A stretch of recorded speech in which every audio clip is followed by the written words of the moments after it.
Om Swastiastu.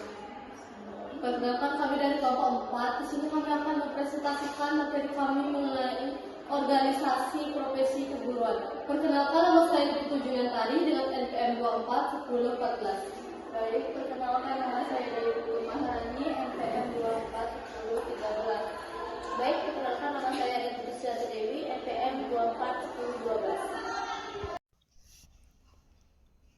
Baik, saya akan menjelaskan bagian pertama, yaitu konsep dasar organisasi profesi keguruan. Organisasi profesi keguruan adalah sebuah wadah atau tempat berkumpulnya para guru atau tenaga pendidik yang memiliki keahlian atau keterampilan di bidang pendidikan. Menurut Wow, organisasi ini dibentuk karena para guru telah melalui proses pendidikan dan pelatihan yang cukup panjang dan dilakukan di lembaga resmi. Tujuan utama dari organisasi ini adalah menyatukan para guru agar bisa menjadi mitra pemerintah dalam meningkatkan kualitas pendidikan, khususnya dalam menghadapi tantangan global. Selain itu, organisasi ini juga membantu pengembangan kompetensi baik secara keilmuan maupun keahlian, serta memperkuat komunikasi antar profesi agar bisa saling berbagi informasi dan pengalaman. Tujuan organisasi profesi keguruan. Organisasi profesi ini tidak hanya sebagai tempat berkumpul, tetapi juga memiliki tujuan yang jelas. Seperti dalam Peraturan Pemerintah Nomor 38 Tahun 1992 Pasal 61 disebutkan ada 5 tujuan utama organisasi kependidikan, yaitu 1. Meningkatkan karir tenaga kependidikan. 2. Mengembangkan kemampuan dan keahlian. 3. Meningkatkan kewenangan profesional. 4. Menjaga martabat profesi. 5. Meningkatkan kesejahteraan. Selain itu, dalam Undang-Undang Dasar Pasal 40 Ayat 1, organisasi profesi juga bertujuan untuk memajukan profesi, memberikan perlindungan, serta mendorong kontribusi tenaga pendidik bagi masyarakat. Kemudian, jenis-jenis organisasi profesi. Salah satu contoh organisasi profesi keguruan yang paling dikenal di Indonesia adalah PGRI atau Persatuan Guru Republik Indonesia. PGRI lahir pada tanggal 25 November 1945. Sebelumnya, organisasi ini dikenal dengan nama PGHB atau Persatuan Guru Hindia Belanda di tahun 1912. Lalu menjadi PGI atau Persatuan Guru Indonesia di tahun 1932. Adapun tujuan utama PGRI adalah 1. Membela dan mempertahankan Republik Indonesia. 2. Memajukan pendidikan seluruh rakyat berdasarkan kerakyatan. 3. Membela dan memperjuangkan nasib guru khususnya dan nasib buruh pada umumnya. Kemudian ada makna visi PGRI. Yang pertama, mewujudkan cita-cita proklamasi kemerdekaan NKRI berdasarkan Pancasila dan Undang-Undang Dasar 1945. 2. Membela dan mempertahankan NKRI. 3. Wadah bagi para guru dalam mempertahankan, meningkatkan, dan membela hak asasinya, baik sebagai pribadi, anggota masyarakat, warga negara, dan pemangku profesi kependidikan. 4. Embarking perlindungan dan membela kepentingan guru dan tenaga kependidikan yang berhubungan dengan persoalan-persoalan hukum. Kemudian adapun misi PGRI adalah yang pertama, menjaga persatuan dan kesatuan bangsa, membela dan mempertahankan NKRI yang berdasarkan Pancasila dan Undang-Undang Dasar 1945 serta mewujudkan cita-cita proklamasi.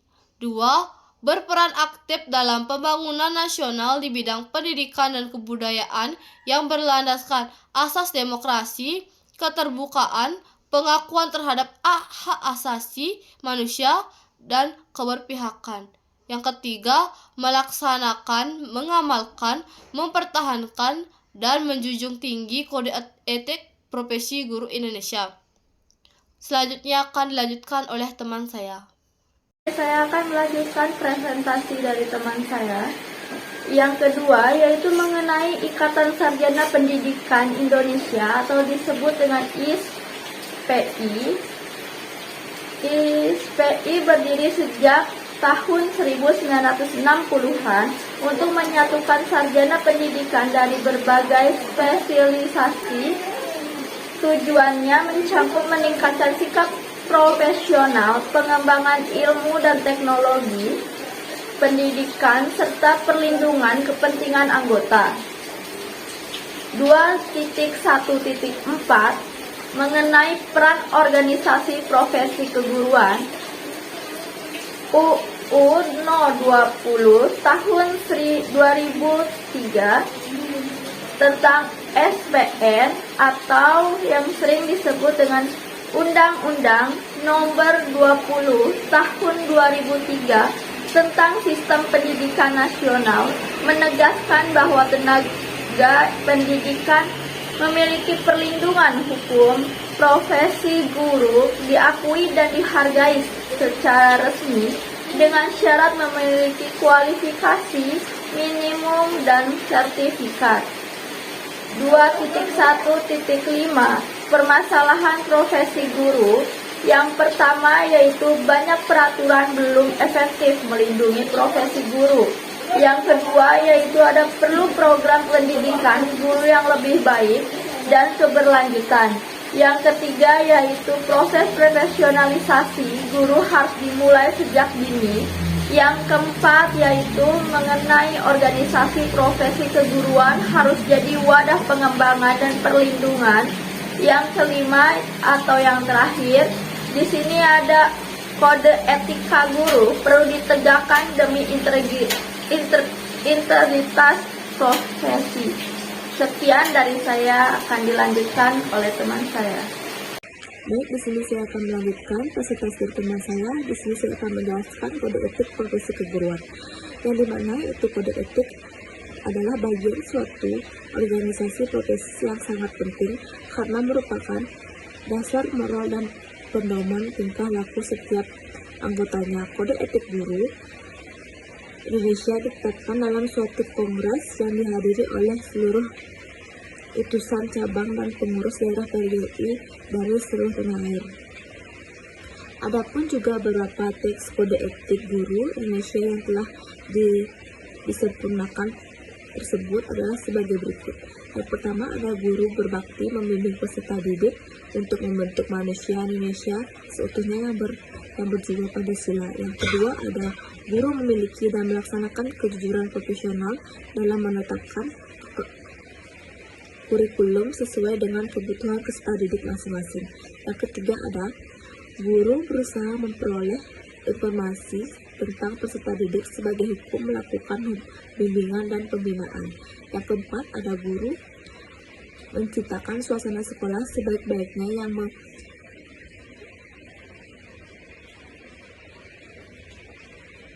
memancang berhasilnya proses belajar mengajar.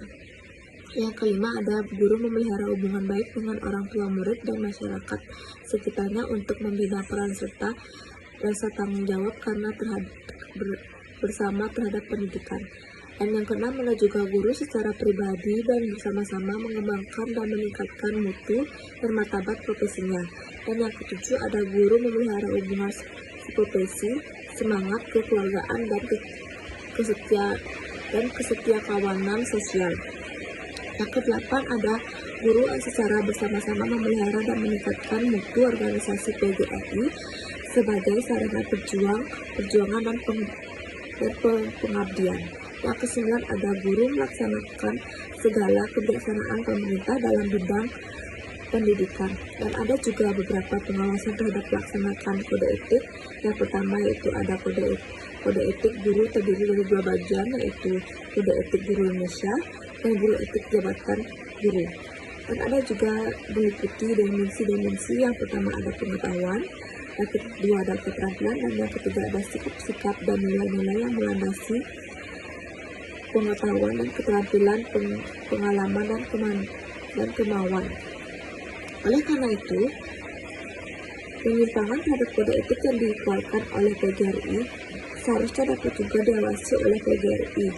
Kode etik tersebut beralasan menjadi patokan perilaku anggotanya agar setiap anggota terhindar dari pelanggaran arangan dan terhindar pula dari sanksi yang mungkin diberikan oleh organisasi profesi. Dan ada juga kesimpulan organisasi profesi keguruan memiliki peran penting dalam meningkatkan suatu dan martabat profesi guru di Indonesia.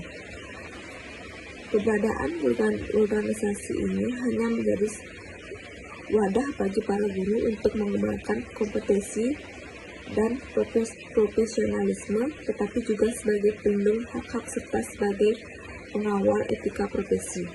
Organisasi seperti PGRI dan SPI menjadi contoh nyata dan upaya penguatan komunitas profesi yang solid dan terorganisasi. Sekian presentasi dari saya tutup dengan para masyarakat.